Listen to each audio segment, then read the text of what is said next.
Shalom, shalom, Akim and Akwaf. This is your brother Azariah. I want to start by giving all the praise, all the honor, and the glory to Yahawah, by Hashem, Yahawashi, Yahawah being the true name of the Most High God, and doing so in the name of His only begotten Son, who the world knows as Jesus Christ, but we know His true name to be Yahawashi, and He is the Hamashiach.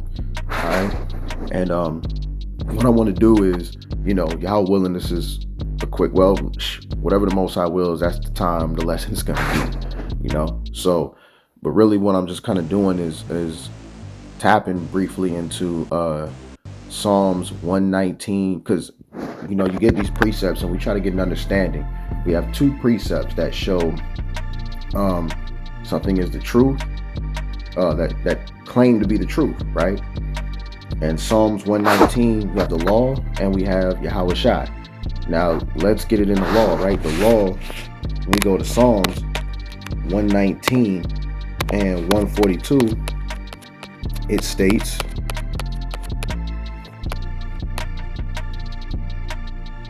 thy righteousness is an everlasting righteousness, and thy law is the truth. Now, this is for brothers in the body to, understand, because we see this a lot, especially in the Israelite community, but we have to understand and really pick into what we're, or not what we're following, because of course, it's not to say pick Yahawashi over the law in terms of you follow both. Yahawashi is the embodiment of everything, but it's more so, what do you lay your foundation upon? That is the key. What are we laying our foundation upon? What are we laying our foundation upon? What's the structure, okay?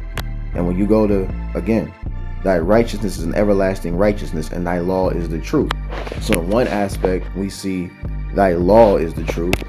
But when we go to the book of John, chapter 14 and verse 6,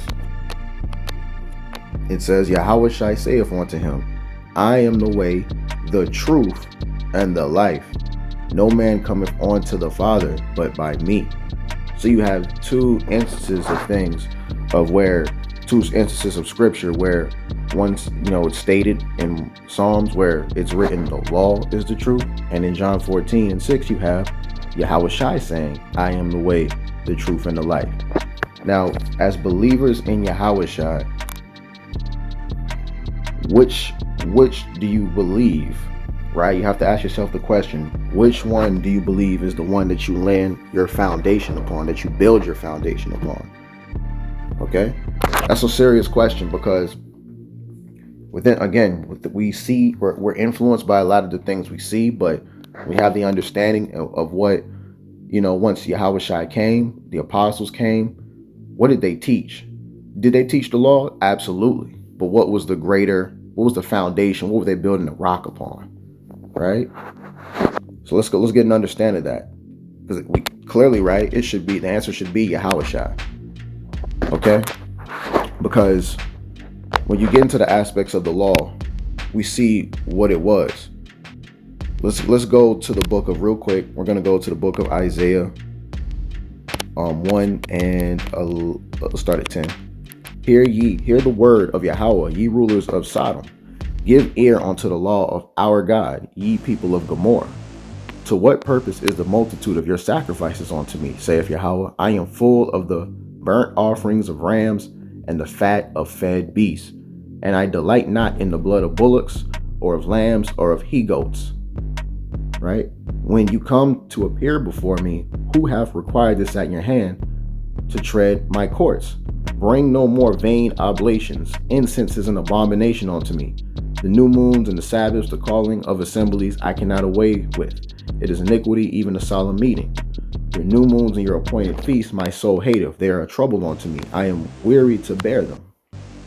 And when ye spread forth your hands, I will hide mine eyes from you. Yea, when you make many prayers, I will not hear. Your hands are full of blood. Right? Wash you, make ye clean. Put away the evil of your doings from before my eyes. Cease to do evil. Learn to do well. Seek judgment. Relieve the oppressed. Judge the fatherless. Plead for the widow. All right, and so this is, the Most High, because keep in mind, he's saying all of these things, right? Keeping of new moons, right? This is part of our heritage, right? The Sabbaths, holy days, the calling of assemblies, which you're talking about high holy days too when you're talking about the calling of us, because these are, if you can congregate with others, you're supposed to congregate on Sabbaths and on high holy days with those who are, of course, like-mindedness with you, right? So, on the same accord. So, we see that the law aspect, it didn't. Why is the Most High not? Because they're going according to the letter of the law, right? They're going to the letter of the law, and they're not actually applying their spirit behind it. See, this has always been a concept in the even in the Old Testament, because that's the whole reason the Most High had to send Yahawashi in the first place, because our hearts weren't right. Okay. All right. Let's go to Jeremiah. All right. Let's go to Jeremiah 2:22. Let's go to 19 actually. Thine own wickedness shall correct thee, and thy backsliding shall reprove thee. Know therefore and see that it is an evil thing and bitter, that thou hast forsaken Yahawah thy power, and that my fear is not in thee, saith Yahawah, power of hosts. For of old time I have broken thy yoke, and burst thy bands, and thou saidest, I will not transgress. When upon every high hill, and under every green tree, thou wanderest playing the harlot. Yet I had planted thee a noble vine, holy, a right seed. How then art thou turned into a degenerate plant of a strange vine unto me? For though thou wash thee with nitrate and take thee much soap, yet thine iniquity is marked before thee, saith Yahawah, or Yahawah, right? Because of course, washing is a part of, ceremony was part of the law and aspects you had to, especially in dealing with times of, if someone touched a dead body, that's part of the law, is to wash yourself physically with water. But of course, the meaning behind it has to be there as well, as to why you're doing things.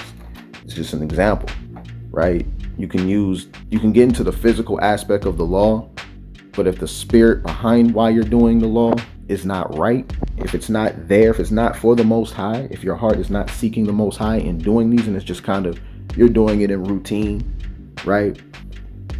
Then, just because, okay, I got to do it, but you're not doing it in one desire to serve the Most High, right?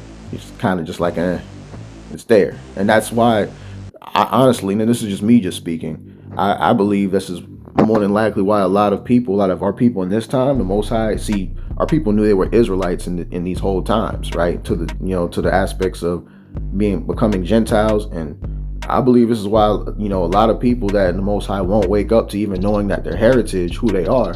That's probably why. It's like, it's being a Gentile at heart. That's just me just speaking. That's not me, saying that definitively. I can't know why the Most High, does everything, of course. His thoughts are, my thoughts are not his thoughts. But we try to align with the thought process of Yahawah Bashem Yahawashi by following his son, Yahawah by following his son Yahawashi through, the gift of the Holy Spirit, following his word, which is Yahawashi, to the best of our ability in the land of our captivity in these last days. And, the peak end. All right. We believe to be the very peak end as we see the signs. All right. So, that aspect here, it's more than just doing the law just to do it, but it's the spirit behind it, right? And which I'm actually going to touch upon that pretty soon, Yahawah willing. Touched a little bit on it before, but it's really about the heart and serving the Most High, and that's what he cares, the most about, right?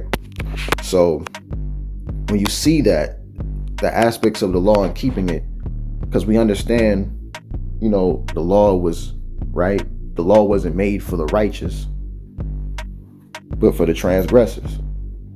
All right. We understand that the truth, there'd be someone greater to come. So let's go ahead and go to Galatians 3 and 20.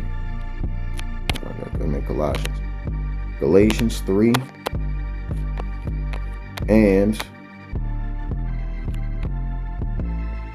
I'll start at 18. But no, it's a little too far up. Let's go to 22. But the scripture have concluded all under sin, not the promise by faith, of Yahawashi Hamashiach might be given to them that believe. See that's the promise. The promises of faith, right? But before faith came, we were kept under the law, shut up onto the faith which should afterwards be revealed. So meaning, because that's, of course, Psalms 119 and 142 is not a lie by any means. It was written at the time it was written. And at the time, thy law was the truth. Why? Because that person greater to come hadn't been revealed yet in his entity to walk the earth, for forgiveness of sins, remission of sins, right? His blood, which was through his bloodshed, to be able to, accept him as that perfect offering, which is why those offerings that we read in Isaiah, were basically meaningless to the Most High because of the intent behind them. So Yahawashi was that perfect sacrifice, right? Wherefore, the law was our schoolmaster to bring us on to Hamashiach, that we might be justified by faith. You see that? The law was our schoolmaster. You get out of school, guess what? You graduate, you go to bigger things. Yahawashi was the graduation. When you can graduate, when you graduate from the aspects of the law and you understand Yahawashi, because even look, this even goes for believers. Even if you have been initiated, right? You have put on Hamashiach, via baptism. There's still brothers, and sisters who still understand the aspect of, they still put the law as their foundation. They still go to the Torah. Why did you do this? And in the land of your captivity, you'll say things like that. Why did you do this when the Torah tells you do this? Right? Understanding the scenario that we're in captivity. That's a whole nother story in itself, but understand. Well, actually, no, they understand, but they say, hey, the law. No, the foundation is Yahawashi Hamashiach. Now, of course, you keep the law to the best of your ability, but there's grace and mercy in Yahawashi, because you want to hold yourself to the T of the law, we should all be dead right now, right? So this is why we need him, right? We're justified by our faith in Hamashiach Yahawashi. And, sad part is a lot of people, there's people that still don't understand the true aspect of faith, right? And there's many avenues of faith, right? We know faith without works is dead. Sometimes that faith is a work itself, right? Like I mentioned in the faith class, all praises Yahawah Bashem Yahushai. Verse 26, for ye are all the children of Yahawah by faith in Hamashiach Yahawashi, right? Because that's where it starts. You take a leap of faith in Yahawashi, and then your works follow thereafter to reflect your faith, right? So that's what it is, right? This is a spiritual thing, and it reflects in the physical actions, but also the representation, the meaning behind them, spiritual. So when you go there and you understand, okay, this was the conversion, basically. This showed that Yahawashi, he hadn't been revealed, and so it shows you that, okay, now he's the one. He's where I build my foundation. Let's go to Mark chapter 9. This is a representation of that. Mark 9. See the transfiguration. There's people that, bring this up, but you got to get an understanding of what this is truly meaning, right? Mark 9. And 2, let's start at 2. And after 6 days, Yahawashi taketh with him Peter and James and John, and leadeth them onto an high mountain apart by themselves, and he was transfigured before them. And his raiment before shining, exceeding white as snow, so as no fuller on earth can white them. And there appeared unto them Elias with Moses. And they were talking with Yahawashi. And Peter answered and said to Yahawashi, Master, it is good for us to be here. And let us make 3 tabernacles, one for thee, and one for Moses, and one for Elias. For he wist not what to say, for they were so afraid. And there was a cloud that overshadowed them. And a voice came out of the cloud saying, This is my beloved son, hear him. You see, you had Elijah, Moses, right? These were representations of the prophets. Big representations of the prophets of old, right? In this transfiguration, this vision. And let's get this real quick.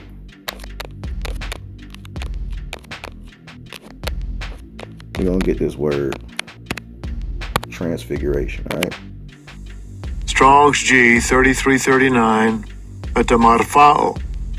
Metamorphao. Right? Change into another form. Transform to transfigure, right? Basically just to change, right? But this was a vision, right? This was a vision that the Most High, pretty much it was put up here when they saw this to show an example, a representation of the prophets of old and Yahawah passing it down. That's because that was that voice, right? He was letting the disciples of Yahawashi know, hey, look, this is my beloved son. Listen to him, hear him. Because verse 8, and suddenly when they had looked round about, they saw no man anymore save Yahawashi only with themselves. See, and that was the point, is to follow him, right? The point was to follow him. It's basically like this is the one right here. Yahawashi is the one. This is what this has all been about. You know, the prophesying of him to come, for him to do what must be fulfilled. You know, the part that he would do when he would walk on earth. But even then, after his departing, his death, burial, and resurrection, he would come back to complete. You know, when that's what we're waiting. That's what we're waiting for now. You know, we're trying to get ourselves together and be right by the time he does make his return again. You know, Yahawah Bashem Yahawashi willing, that's what we're, you know, going to be in that place, trying to be in the right spot. So when he comes, hey, we ready for it, you know, as best as we can be. So, you know, that's what shows you, okay, who is the truth indeed. And that's the whole point, is to build for brothers and sisters to understand, especially in the body, because if you've been baptized, when you've been baptized in Hamashiach, you have put on Hamashiach, right? So that's what we need to be preaching, is the foundation. The foundation of our teachings need to be upon Yahawashi.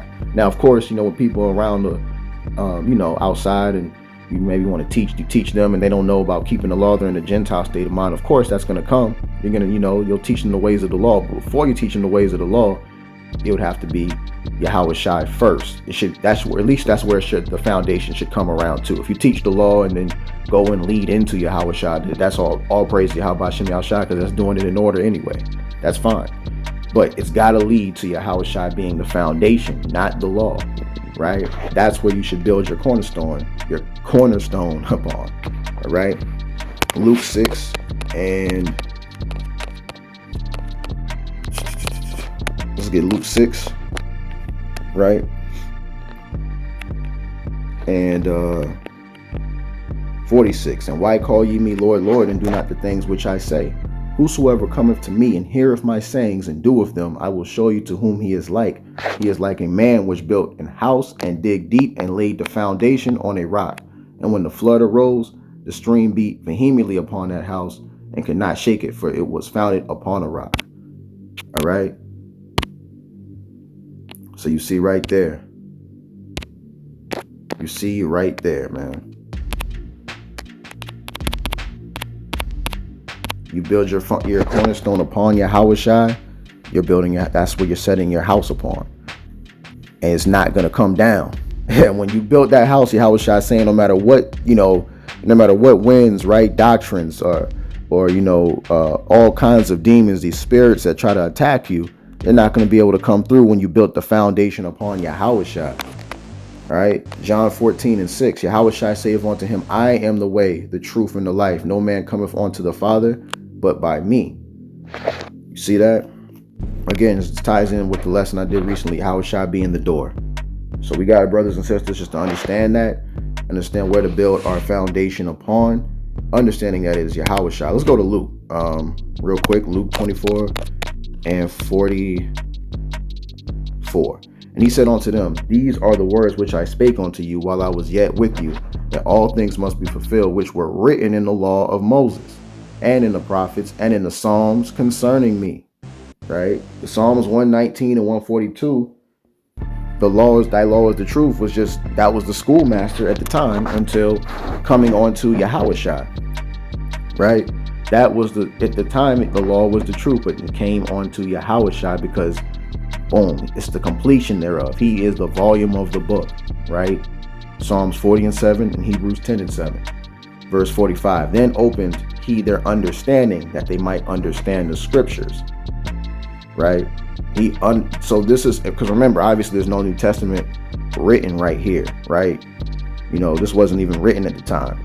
So they were Yahawashi is referring them to the scrolls, everything that was written in the old, right? That was showing of him. You go into different precepts, different writings, the different scriptures that showed the revealing of Yahawashi, and he was showing them how they related to him, how they were ultimately meaning of him, of his coming, what he would do, things that would be fulfilled, in the whole law, right? So, this is all, what we must do is build that foundation upon Yahawashi Hamashiach. If you're a believer in Yahawashi, while we still teach the law, of course, for those who need to know, we all need to learn. There's all things to learn, right? Because the law is of the schoolmaster before him. So we still go into the law. We still, of course, perform the righteous acts as part of our heritage. That's one of the things that makes us holy, right? But the fullness of what really makes you clean and holy is Yahawashi Hamashiach. And just for brothers and sisters to understand that, right? The law was the schoolmaster, and now Yahawashi is that truth. Yahawashi is the truth. So remember, anytime we pull out what's the truth, really you should be referring to John 14:6. That would be Yahawashi Hamashiach. You can reference how the law was, the truth, but Yahawashi is everything. You're getting deeper into it when you go in and say Yahawashi is the truth, the fullness thereof, right? The embodiment of the law, which would include everything that's in the law. He's the embodiment of the word, which would include the law, is what I meant to say.